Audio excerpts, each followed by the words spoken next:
குணமளித்த இயேசு எல்லா நோய்களையும் இறைத்தன்மை மூலமாக இயேசு குணப்படுத்துகின்றனர். ஆகவேதான் அந்த பெண்மணி 12 ஆண்டுகள் பலவிதமான மருத்துவர்களால் கைவிடப்பட்டவர். எல்லா மருத்துவர்களுக்கும் மருத்துவராக இருக்கின்ற இயேசு இதோ ஆளை தொட்டவுடனே குணமடைந்தார். அவருடைய நம்பிக்கை, விசுவாசம் அவரை குணப்படுத்தியது.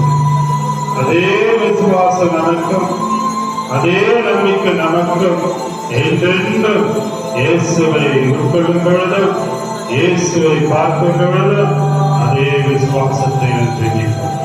எல்லாமே இறைவன் தந்தை, மகன், தூய ஆவி உங்களையும் உங்கள் குடும்பங்களையும் நிறைவாக ஆசீர்வதிப்பாராக. ஆமென்.